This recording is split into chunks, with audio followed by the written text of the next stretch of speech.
Hi, and welcome back to Tell Me a Story by Teresa.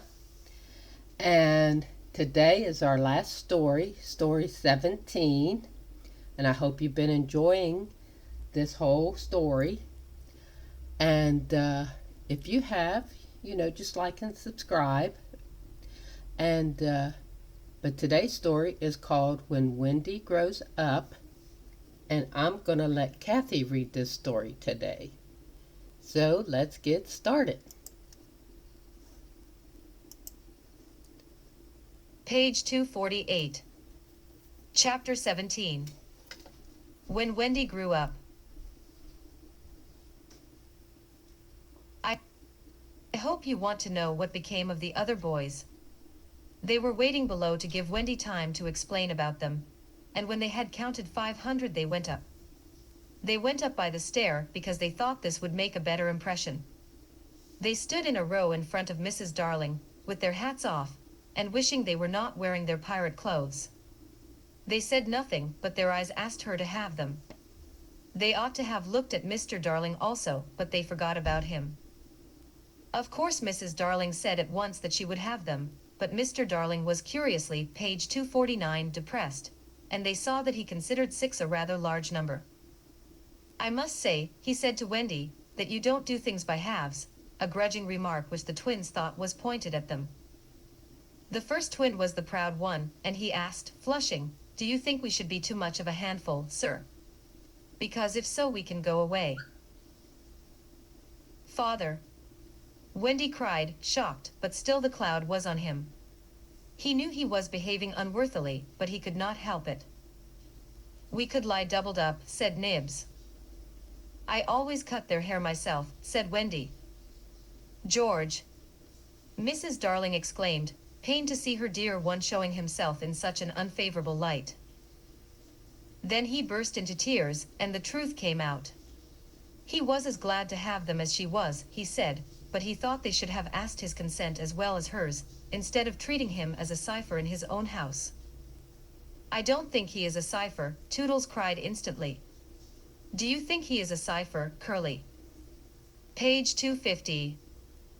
"No, I don't." "Do you think he is a cipher, Slightly?" "Rather not."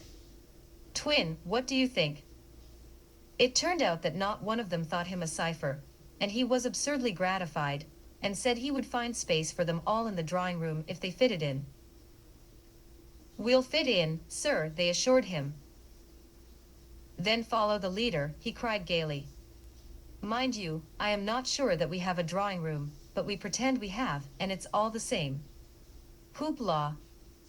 He went off dancing through the house, and they all cried hoopla, and danced after him, searching for the drawing-room, and I forget whether they found it, but at any rate they found corners, and they all fitted in. As for Peter, he saw Wendy once again before he flew away. He did not exactly come to the window, but he brushed against it in passing, so that she could open it if she liked and call to him. That was what she did. "Hello, Wendy, goodbye," he said. "Oh dear, are you going away?" "Yes." Page 251. "You don't feel, Peter," she said falteringly, "that you would like to say anything to my parents about a very sweet subject?" "No." "About me, Peter?" "No." Mrs. Darling came to the window, for at present she was keeping a sharp eye on Wendy. She told Peter that she had adopted all the other boys, and would like to adopt him also. "Would you send me to school?" he inquired craftily. "Yes." "And then to an office?" "I suppose so." "Soon I should be a man?" "Very soon." "I don't want to go to school and learn solemn things," he told her passionately. "I don't want to be a man. Oh, Wendy's mother, if I was to wake up and feel there was a beard." "Peter," said Wendy the comforter, "I should love you in a beard," and Mrs. Darling stretched out her arms to him, but he repulsed her. Page 252. "Keep back, lady, no one is going to catch me and make me a man." "But where are you going to live?" "With Tink in the house we built for Wendy. The fairies are to put it high up among the tree tops where they sleep at nights." How lovely, cried Wendy so longingly that Mrs. Darling tightened her grip. I thought all the fairies were dead, Mrs. Darling said. There are always a lot of young ones, explained Wendy, who was now quite an authority, because you see, when a new baby laughs for the first time a new fairy is born, and as there are always new babies there are always new fairies. They live in nests on the tops of trees, and the mauve ones are boys and the white ones are girls, and the blue ones are just little sillies who are not sure what they are. I shall have such fun, said Peter, with one eye on Wendy. It will be rather lonely in the evening, she said, sitting by the fire. I shall have Tink. Page 253. Tink can't go a 20th part of the way round, she reminded him a little tartly. Sneaky telltale. Tink called out from somewhere round the corner. It doesn't matter, Peter said. Oh, Peter, you know it matters. Well, then, come with me to the little house. May I, Mummy? Certainly not. I have got you home again, and I mean to keep you. But he does so need a mother. So do you, my love. Oh, all right, Peter said, as if he had asked her from politeness merely, but Mrs. Darling saw his mouth twitch, and she made this handsome offer, to let Wendy go to him for a week every year to do his spring cleaning. Wendy would have preferred a more permanent arrangement, and it seemed to her that spring would be long in coming, but this promise sent Peter away quite gay again. He had no sense of time, and was so full of adventures that all I have told you about him is only a halfpenny worth of them. I suppose it was because Wendy knew, page 254, that her last words to him were these rather plaintive ones. You won't forget me, Peter, will you, before spring cleaning time comes? Of course Peter promised, and then he flew away. He took Mrs. Darling's kiss with him. The kiss that had been for no one else Peter took quite easily. Funny. But she seemed satisfied. Of course all the boys went to school, and most of them got into class 3, but Slightly was put first into class 4. And then into class V, class 1, is the top class. Before they had attended school a week they saw what goats they had been not to remain on the island, but it was too late now, and soon they settled down to being as ordinary as you or me or Jenkins Minor. It is sad to have to say that the power to fly gradually left them. At first Nana tied their feet to the bedposts so that they should not fly away in the night, and one of their diversions by day was to pretend to fall off buses, but by and by they ceased to tug at their bonds in bed, and found that they hurt themselves when they let go of the bus. In page 255 a time, they could not even fly after their hats. Want of practice, they called it, but what it really meant was that they no longer believed.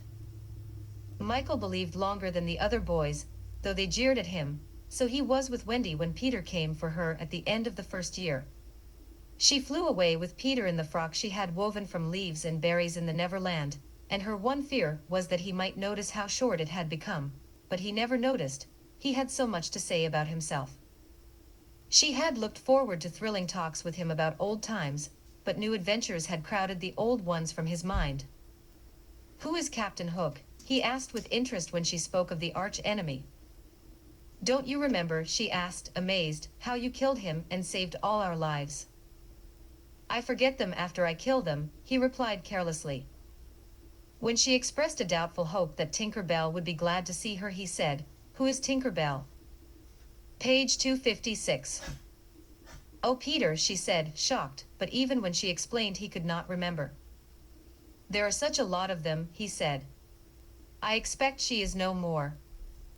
I expect he was right, for fairies don't live long, but they are so little that a short time seems a good while to them.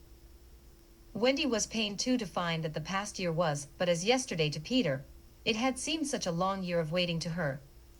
But he was exactly as fascinating as ever, and they had a lovely spring cleaning in the little house on the tree tops. Next year he did not come for her. She waited in a new frock because the old one simply would not meet, but he never came. Perhaps he is ill, Michael said. You know he is never ill. Michael came close to her and whispered, with a shiver, perhaps there is no such person, Wendy, and then Wendy would have cried if Michael had not been crying. Peter came next spring cleaning, and the strange thing was that he never knew he had missed a year. Page 257.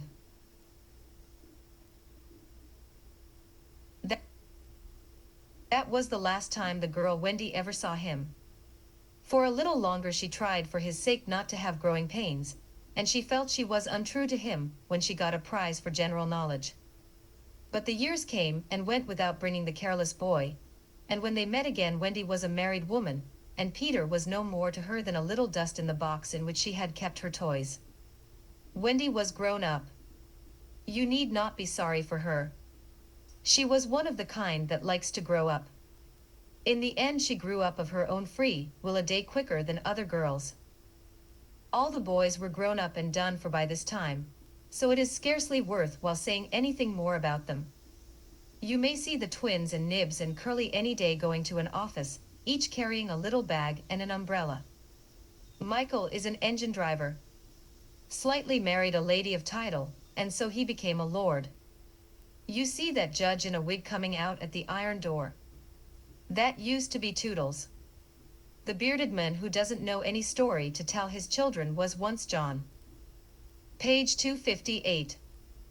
Wendy was married in white with a pink sash.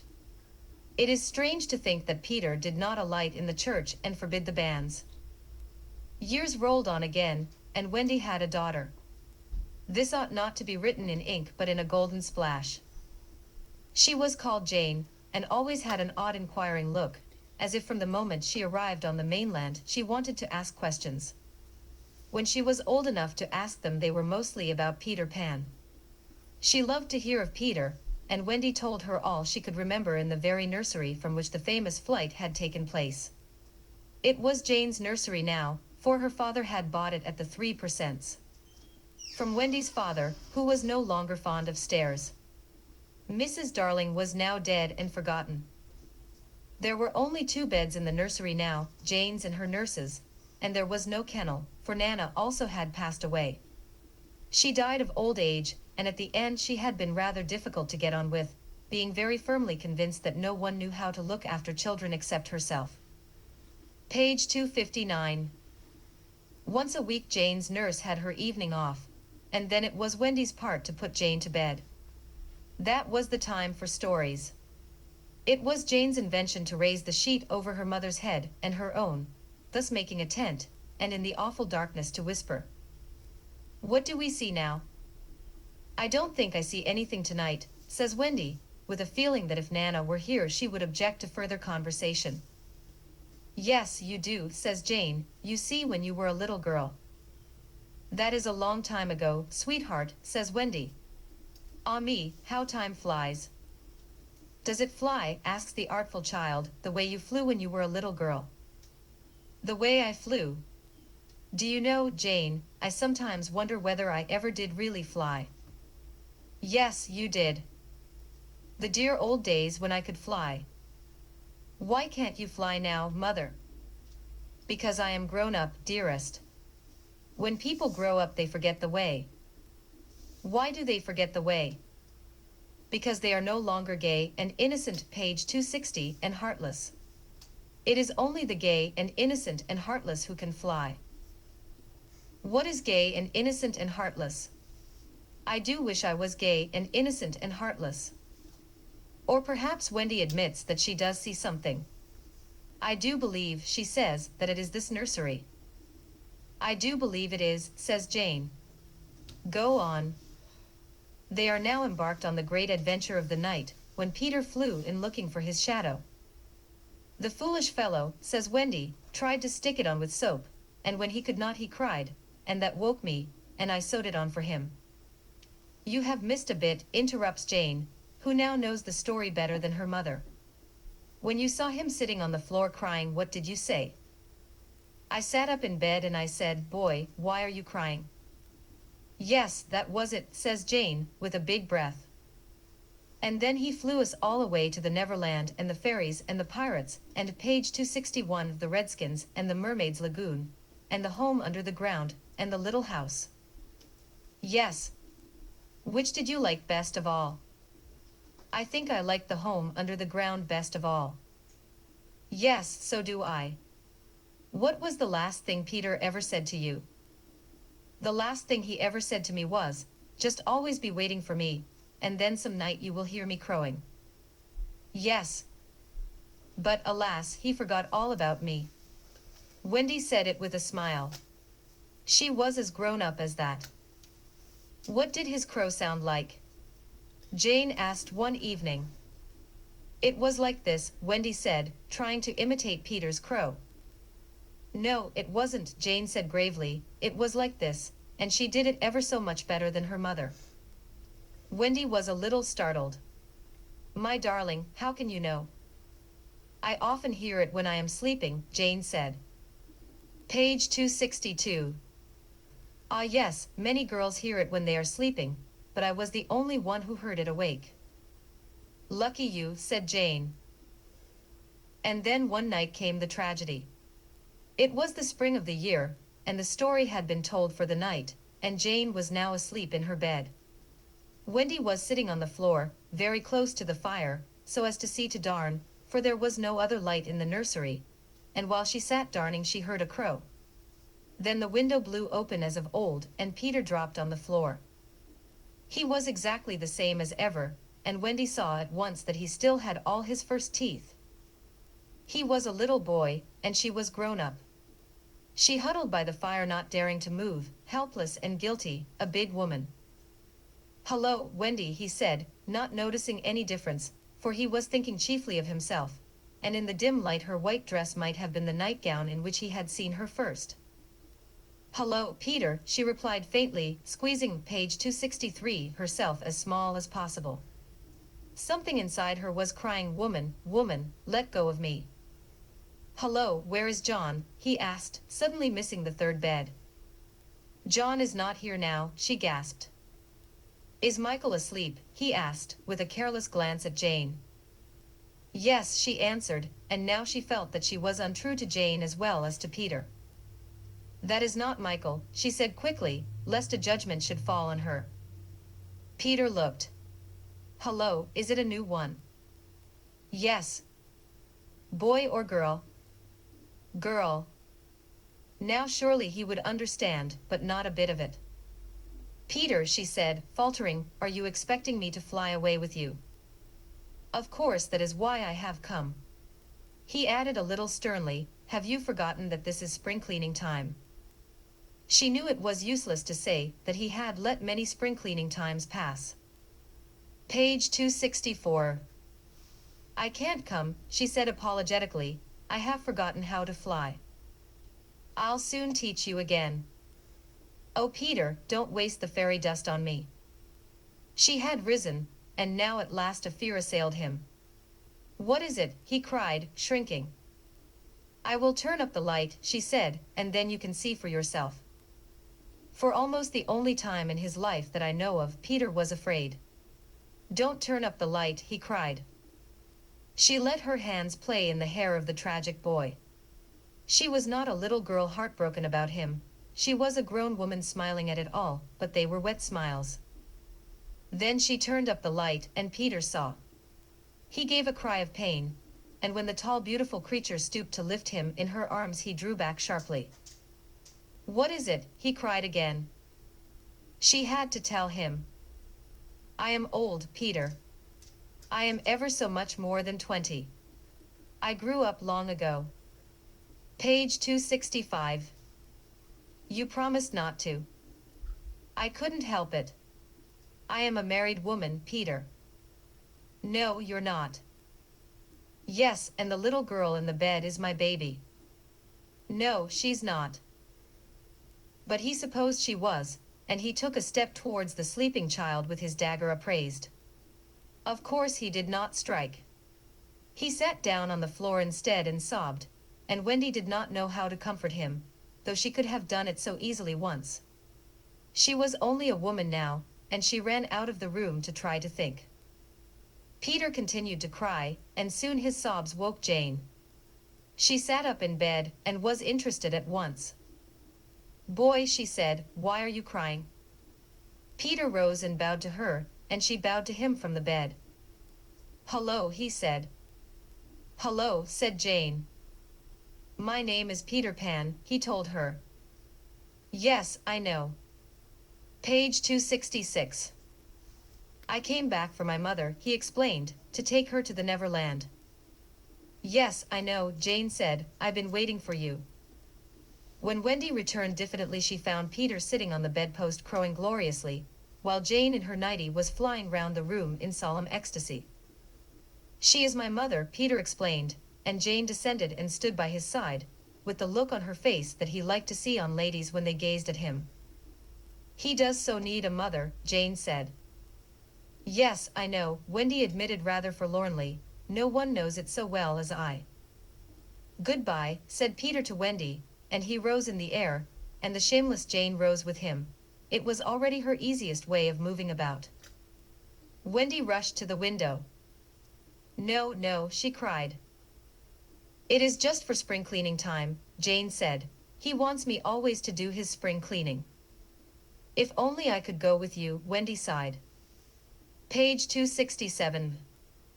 You see you can't fly, said Jane. Of course in the end Wendy let them fly away together. Our last glimpse of her shows her at the window, watching them receding into the sky until they were as small as stars. As you look at Wendy you may see her hair becoming white, and her figure little again, for all this happened long ago. Jane is now a common grown-up, with a daughter called Margaret, and every spring cleaning time, except when he forgets, Peter comes for Margaret and takes her to the Neverland, where she tells him stories about himself, to which he listens eagerly. When Margaret grows up she will have a daughter, who is to be Peter's mother in turn, and thus it will go on, so long as children are gay and innocent and heartless.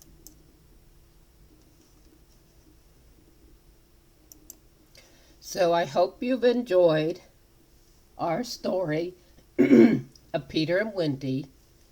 And if you did, please like and subscribe, bring some friends, and we will have a brand new story tomorrow. So until then, bye.